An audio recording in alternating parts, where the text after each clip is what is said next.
Вітаю! З вами програма «Воєнкор». Далі розкажемо про актуальні новини з фронту за тиждень, що минув.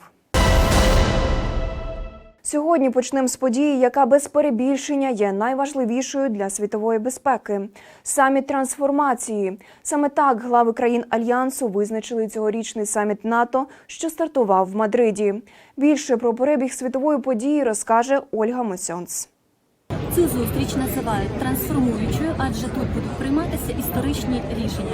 Зокрема, Альянс ухвалив нову стратегічну концепцію стримування і оборони на наступні 10 років, де Росія, яка була раніше вказана як партнер, буде визнана як пряма загроза НАТО. У Мадриді стартував саміт лідерів НАТО. Він має на меті продемонструвати єдиний фронт західних союзників на тлі російського вторгнення в Україну. Нова стратегічна концепція Альянсу враховуватиме зміни у європейській та світовій безпеці через російську широкомасштабну війну проти України. Також лідери НАТО узгодять посилений комплексний пакет допомоги Україні. Сьогодні дійсно починається нова історія не тільки для східного флангу НАТО, а для усього Альянсу, для усієї євроатлантичної спільноти. У часи надзвичайно агресивного Кремля світу потрібен надзвичайно сміливий альянс. Під час своєї промови на саміті президент України Володимир Зеленський підкреслив, що наша держава потребує безпекових гарантій, які їй можуть надати в Альянсі. Якщо ж Альянс зволікатиме з допомогою Україні, то невдовзі воюватиме з Росією.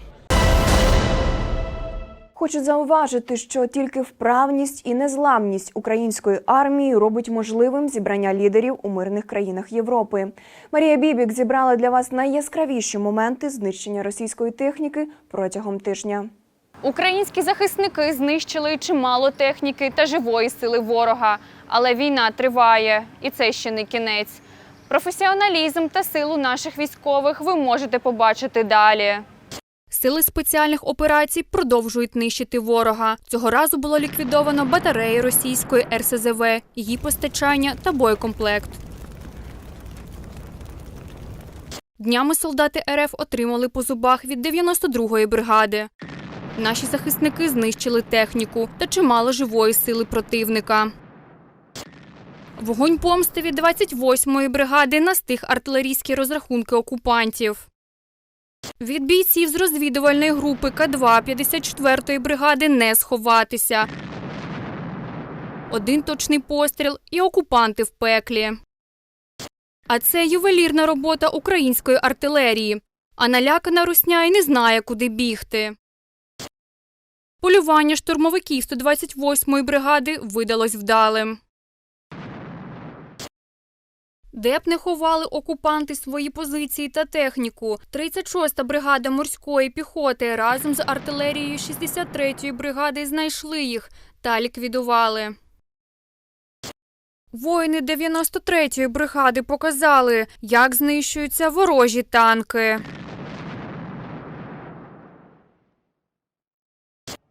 Американська РСЗВ «Хаймерс М142» нарешті прибула в Україну і вже завдає нищівних ударів по позиціях росіян. Неймовірно, але частина знищеної техніки окупантів опинилася у Польщі. Про захід, завдяки якому сьогодні Європа на власні очі переконується у героїзмі українських воїнів, розкаже наш воєнкор Олег Дудка. Російська техніка все ж таки дісталася Європи, проте у зовсім не бойовому стані. У столиці Польщі Варшаві відкрили виставку російської техніки, яка була знищена нашими військовими. Хочемо, щоб ця виставка пройшла всією Європою, і ми надзвичайно вдячні Польщі, що саме перша виставка стартує тут. Вона спрямована на те, щоб показати дві прості речі. По-перше, з яким залізом і вогнем доводиться мати справу Україні зараз, боронячи кордони Європи. І друге, ми хочемо продемонструвати, що завдяки мужності наших військових в Європу ця зброя може заходити тільки як музейні експонати, а не реальною, як вона заходить до нас. Тепер поляки на власні очі зможуть побачити зброю, якою російські загарбники воюють в Україні. Основний російський танк Т-72Б3, самохідна артилерійська установка М100С та ракети від реактивних систем залпового вогню «Ураган» та «Смерч». Українські збройні сили знищили більше 1500 таких танків. Частину з них ми взяли як трофеї. За 4 місяці повномасштабної війни наші бійці навчилися впевнено вражати російську броньовану техніку. Величезні втрати ворога змушують росіян розконсервовувати старі танки типу Т-62, що свідчить про те, що танкові підрозділи окупантів недокомплектовані. Зброя, яку передають нам наші союзники, перевершує радянські зразки озброєння, а тому дає українським воїнам перевагу на полі бою. Люди побачили, з чим воює польський краб, бо це суперник польського крабу. І наші військові передають вдячність польському народу за допомогу в озброєнні. Виставка знищеної російської техніки у Польщі вкотре доводить, що українські воїни нищать окупантів не лише за незалежність України, але й за свободу та цінності усієї Європи. Лисичанськ у вогні. Російські війська щодня накривають місто щільним вогнем артилерії. Про те, як виживає місцеве населення, розкаже наш воєнкор Олександр Соловій. Власне, зараз повертаємося з міста Лисичанськ.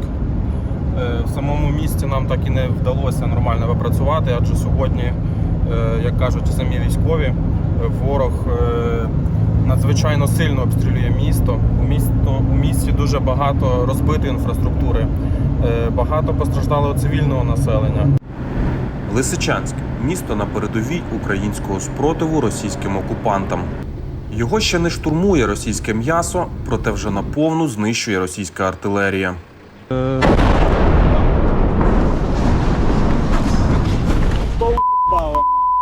За різними оцінками, ворог зосередив на цьому напрямку понад 100 одиниць тільки реактивної артилерії. Ствольної ж артилерії та мінометів тут скільки, що ворог має можливість особливо не обирати цілі. Він просто накриває цілі площі міста щільним вогнем. Люди гибнут и в квартирах, и в своих домах, и в своих дворах.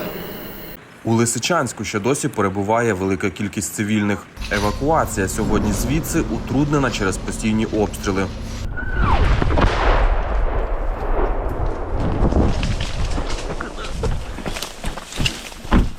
Багато вулиць через руйнування заблоковані, а відсутність зв'язку унеможливлює будь-яку комунікацію медичних підрозділів та ДСНС. Попри складну ситуацію, місто Лисичанськ тримає оборону. Наші військові ситуацію контролюють. Тактику ворога вони вже добре знають. Країна-терорист. Росія розстрілює Миколаїв, вбиваючи мирне населення. Наш воєнкор Данило Панасюк побував на місці, де ракета влучила в житловий будинок. Подробиці далі. Росія продовжує обстрілювати Миколаїв. Одна з ракет влучила у житловий будинок. 4 людей загинуло, 5 отримали поранення. Можливі хаотичні повторні прильоти, а також внаслідок руйнування будинку існують нестабільні конструктивні елементи даного будинку. Тобто можуть в будь-який момент відбутися його руйнування. Крім того, одна з російських ракет влучила у гаражний кооператив. Ніяких військових об'єктів поблизу цих будинків немає. Тож Росія вкотре показала себе як країна-терорист, що знищує цивільне населення.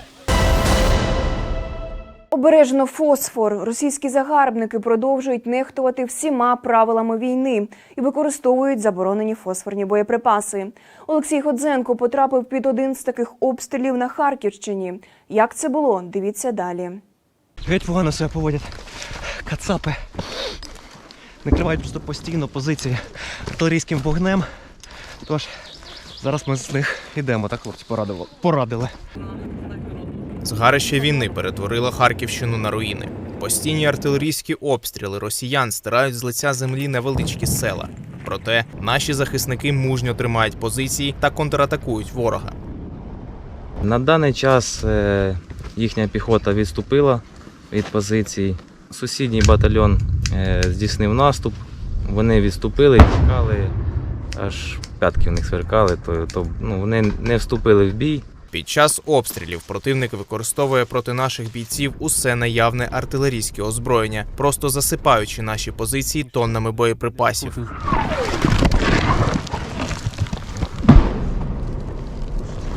Як і на всіх напрямках, все, що може бути. Різні типи реактивної системи залпового вогню, стріляють і касетними боєприпасами, і наносять ураження фосфором і стріляють гарматами різних калібрів, починаючи від 120-го, закінчуючи 152-м. Під час зйомки окупанти обстріляли позиції наших військових забороненими фосфорними боєприпасами. Ці снаряди особливо небезпечні при потраплянні на шкіру, адже фосфор викликає важкі опіки. Що це? Це фосфор. Що це? Фосфор. Противник намагається прощупувати наші слабкі місця, зосереджує свої підрозділи в населених пунктах для подальшого наступу.